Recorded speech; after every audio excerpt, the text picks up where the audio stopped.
Welcome back to the Home Turf Podcast. It's me, Hunter Mitchell, joined here by my co-host, Cade Harris. Yes, sir. We're And back again for a volleyball podcast. back talking about volleyball. And I mean, it's been pretty solid since last time we talked. Yeah. I mean, we previewed the Houston game, and obviously the A&M didn't come ahead in that one. No.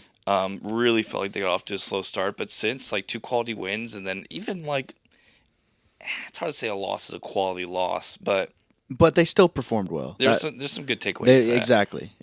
I mean, obviously losses are negative, but if you can't take positives out of the game, it's what happened inside the game to get you happy about for the future. Yeah, so we'll go ahead and we'll just break down since we last talked about it. So obviously the Houston game, Hmm.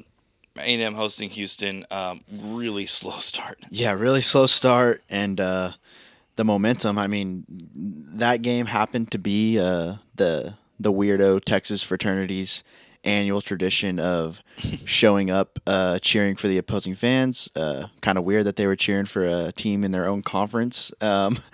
Yeah, I mean but yeah, they honestly, I feel like they did have a factor in the momentum in the crowd. I mean, they were loud and Yeah, they got Houston fans cheering on their side early from the get go, and yeah, just struggled to battle back in that one after the slow start. yeah. I mean, first set you lose 12-25, and it was over by that first stretch. Really, they Hmm. started I think like 7-0 run. Yeah. Same thing with the second set, really. But then third set, they actually start really playing cohesive volleyball, and Hmm. I think that was the big takeaway, and I think that's what Coach Morrison talked about in the press conference was just not getting ahead of themselves and not like letting the lights be too bright. Because I mean, like I asked him about it. Houston has Tons they of fifth years, right? like they started three graduates, two seniors, and two juniors. Wow. Yeah, old team. And so I asked him. I was like, do you think that plays a factor them coming off hot? And he was like, well, can they give a Bill Belichick answer and just say yes? And then he elaborated further that that's just kind of Houston has a lot of experience, and when you win multiple games in the NCAA tournament, that does a lot for your team, and a lot for like going into hostile environments and winning.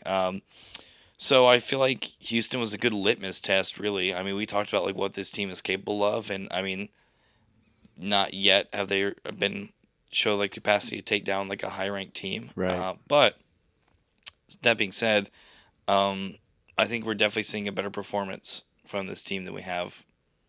In recent Yeah. years, for sure. I mean, yeah, I really think this is probably the best volleyball team we've had since that Sweet 16 run. I think I was Bird's either first or second year. Hmm.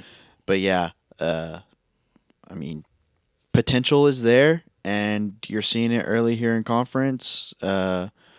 And I can't remember the last time. I mean, last year I don't know if we ever swept a team in conference. I mean, that'd be interesting to go back and look at. But started off with an early sweep against Mississippi State. But yeah, and then to finish off that week, they swept the Liberty team, which is not a bad volleyball team. Yeah. Made the NCAA tournament last year, I believe. And so we were talking about that being maybe a sneaky matchup and kind of an underrated matchup, and they went it there. Probably I wasn't at that game, but I don't think it was very many fans for it being a noon tip on Friday. Yeah. And so Mm. what's that? Sorry, just to cut back on what you said. We had two 3-0 sweeps last year. Okay. One was against number 16 Kentucky, Wow. and then at Missouri, Okay. but then lost 3-0 to Missouri the day prior. Wow. That's just college volleyball That's for just you, right? volleyball. Yeah, volleyball's a weird sport with that. Definitely. But yeah, so yeah, there you go. Two sweeps all of last year, and you do it first Halfway there. first halfway there. I'd be surprised if they don't reach that or eclipse it by a good margin by the end of the season. Yeah, I think that Liberty win. I think it gets overlooked, like you mentioned. Hmm. I mean, non-conference victory, whatever. But I think that Liberty team's a lot better than what people give them credit for. Hmm. Beat Hawaii prior to coming in, came Hmm. in with the same record as A&M. So a 3-0 victory over them. That's you don't have a lot of home momentum because again, you're playing the middle of a day on a Friday. Exactly. Those are just so sneaky. We're having to scrounge and scrap to find a writer to cover it. Shout out to Be Eli like, for skipping class hey, to cover the hopefully game. hopefully Eli's parents aren't listening. You don't want to expose him for skipping class, do you? I hope they'd respect the grind. Yeah. But yeah, and then like you mentioned, going into opening conference play with a 3-0 victory. I mean, that's Dominating. I mean, Yeah. you look at those sets. The first two were closer, but they handled business toward. I mean, as it went on, it was more and more dominating. yeah. The box score is a lot closer than Than it felt like it what being. it was. I mean, A&M Right. hit 321 the entire game. Mhm. Held Mississippi State to 182. Yeah. Outkilled, outblocked, 8 aces. That's huge. Yeah. That's a crazy number. 8. I felt. Hold on. They must have ran out of T-shirts. They definitely did. I wonder who got all those aces, man. I'm trying to. Caroline Muth had 3. No surprise. Okay. Margot Manning. we She's go. shown that her service is sneaky deadly. She's been really, really encouraging to watch. She's been really impressive to watch. I feel like as we've gone on here, we've kind of figured out Nisa Buzaltepe is probably, our number one setter there in the middle. But, I mean, Margot coming in as a freshman, showing that she can compete. And then, like you said, service aces those are critical. Yeah, I think the fact that she came in and there was a setter competition. I mean, I've been high on her, and I think that, she is definitely probably the setter of the future for sure. Most definitely. And she's going to continue to get playing time, 100%. But yeah, no, just absolutely going in and really taking care of business in conference play. I think is crucial for confidence. Even that Arkansas game, A&M loses, goes on the road at number 16 Arkansas, loses 1-3. Scored, it's a lot closer than what it may give off. Oh, for sure. Especially early on. I mean, that first set was neck and neck. Yeah. I was watching it. 23-25, Arkansas takes first set, and then, A&M comes back, and then second set. Yeah, I guess you just kind of saw towards the end of there that Arkansas depth kind of take over, winning those last two sets pretty handily. But I mean, Jillian Gillen, Taylor Head are like preseason all SEC right. Nominations. I mean, they've got Arkansas has a absolutely killer offense.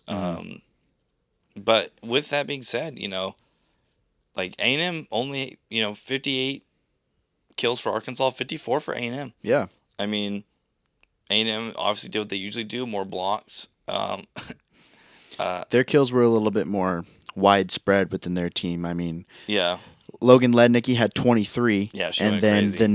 the next closest to her for kills was Caroline Muth at 9. But I think that just shows speaks a lot about A&M too. We talked about like Arkansas depth, but I think A&M's hitting has a lot of depth too. Like there was for sure. I mean, there's been games where Beyond Muoneke like leads the team in kills, and there's been games where Caroline Muth does. And obviously now Logan Lednicki. It's just there's a lot of really really good hitters on the A&M team, and it just shows that like any one of them can step up at any time, which I think was huge. Because I think last year it was really Logan Lednicki, Caroline Muth, and I mean now you've got like even. You got like a Morgan Perkins steps in that role sometimes. She's shown that she can hit the ball really well. You got a lot of really good depth on that in those wings. Yeah, most definitely. I mean, and that's so important here in the SEC. I mean, you hate to say it, but injuries can happen at any time, and so just continuing to build that depth is super super important. And I mean, obviously you saw it against Arkansas. Their depth kind of prevailed. Mm-hmm. Yeah.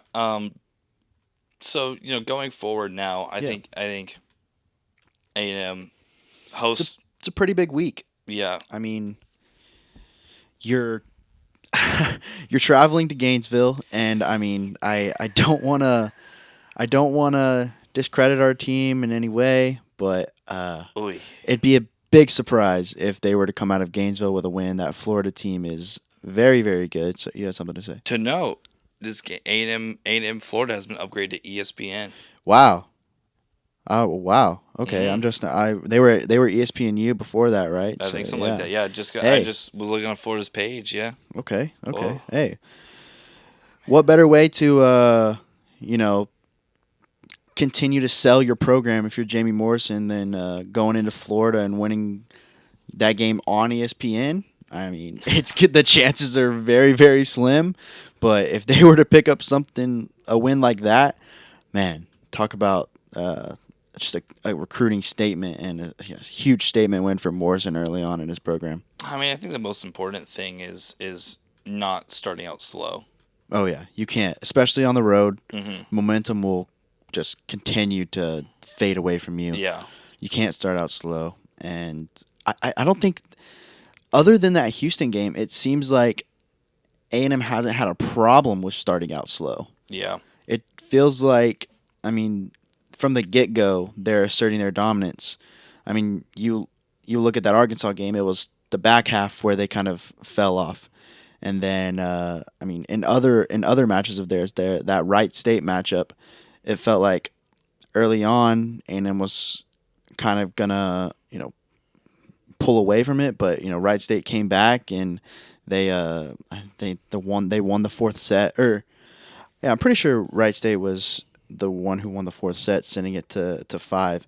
And so yeah, no, I take that back. That they did start out slow in that one Yeah. because they lost the first set, and then it was those middle sets. Okay, yeah, those middle sets, A&M won, and then it was Yeah. Wright State who won the So fourth set. So it I guess early Florida's. on starting out in the game hasn't truly been a problem. So yeah, But hopefully we've that seen continues. those games where Wright stays infinitely better than Florida. Most definitely. Or no, sorry, Florida's infinitely better than Wright State. Oh yeah, Yeah, yeah, yeah, vice versa. yeah. Sorry, I know I got our Raiders fans. I know we all our Wright State Raiders Oh fans man, who they're tune gonna in be all they're gonna be mad at you for switching heated. around right I there. Yeah, apologize. you'll get some hate comments for sure.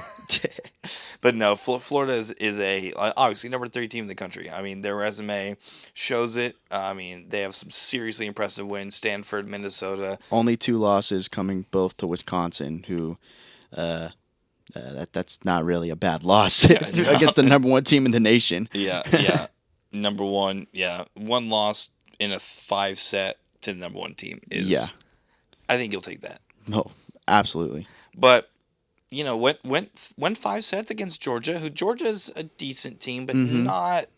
not really any team you're writing home about. Sending letters from war.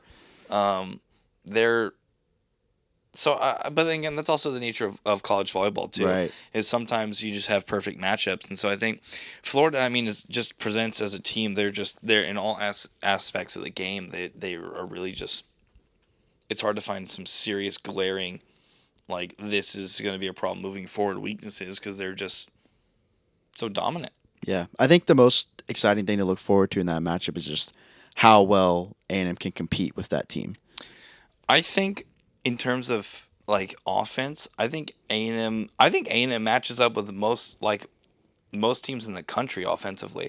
I think whenever they're able to get their sets under them, like have good rallies and run their offense like they're Mm-hmm. supposed to. I mean, A&M's number 15 in the country in hitting percentage, Man, and Florida's number 40, which I wow. know hitting percentage isn't everything.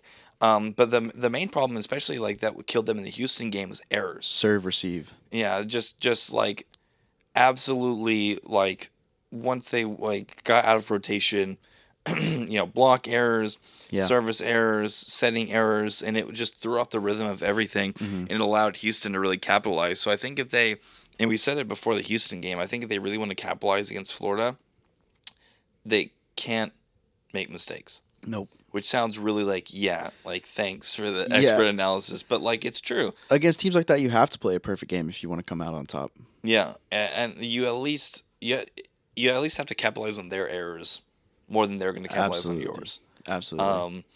Like we can't have a free ball and we mess up the receive or someone doesn't call it, and so you have to rush the ball back over and give them the free ball. I think you really have to like take advantage of your chances because you have really quality, really solid hitters in Logan Lednicki and Caroline Muth. Mm-hmm. Beyond Muaneke list goes on and on. you've got really quality hitters. You have to take advantage of them. Mm-hmm. Definitely. And then I guess, moving on to that Sunday matchup against Missouri, it's definitely going to be one the Aggies are going to need to take away. Yeah, that's It's a a must win for the sense that it will hurt your resume if you lose it. Absolutely being at home against a middle of the pack SEC team. One that's going to be a lot more tired than A&M because they play Friday in Baton Rouge, and then they're having to come to College Station rather than A&M playing on Wednesday. So Coming home. exactly That's in tough. front of the home fans, a Sunday. Hopefully everyone will be coming back from Arlington and packing Reed Arena. But yeah, in the sense of tournament play, I mean, I feel like it's fair to be able to talk about that with this team right now. They need to they need to win that game. Yeah, no, 100%. That's a must win, and then you have stretch of road games going forward. But looking forward to this week. I mean, if you want to talk about a resume booster, a win against Florida would be that would be a national headline type win. National headline enough to put you in the top 25 as well. Yeah, that would be absolutely gigantic. I mean but that's putting a lot of carts before a lot of horses. That would easily have to be the best game A&M plays, and I don't even think they would be able to win it in 4 sets. I think that would have to be a 5-set absolutely slugfest. Yeah. Florida's just got too many weapons. But again, like the Arkansas win, or it's the Arkansas loss. There's a lot of good things that you could draw from this game if you compete. Mm-hmm. You can still build momentum, I think, with a loss. Oh yeah, if you take that team to 5 sets, yeah. I mean, what Morrison will say in that locker room is, "Hey, I mean, you just competed with the top best team in the SEC, one of the top teams nationally, took them to 5 sets at their place. You can hang with any team in this conference, any team in the nation, if you're being real about it." And so, yeah, just like I said, being able to compete with that team would be super, super, I guess, good for momentum and, the rest of the season for the Aggies. Yeah, and then got to win that game against Missouri. Yeah, but absolutely. I think this is a very telling weekend or telling week for A&M volleyball to see again kind of where they're at because they weren't at full health for Arkansas. I think Coach Morrison said there was a little bit of a bug going around. Interesting. So interesting to see really where they gauge against Florida because I think as this team continues to build momentum, I think all the pieces are really there. They really just gotta piece them all together and cut down on the errors. And I think this team could win a lot more games, a lot more conference games than they did last year. Which again, not saying a whole lot, but I do think it's a very solid team. But they're gonna get really tested come tomorrow. So. And the good news is this team's still young. Yes. This isn't a veteran team. No, it's a very young team. So yeah, just momentum for the future. We'll just keep continuing to build with a good performance against Florida. Exactly. But that is all for this episode. Thank you for listening to the Home Turf Podcast. I'm Hunter Mitchell. Cade Harris. And we will catch you next time.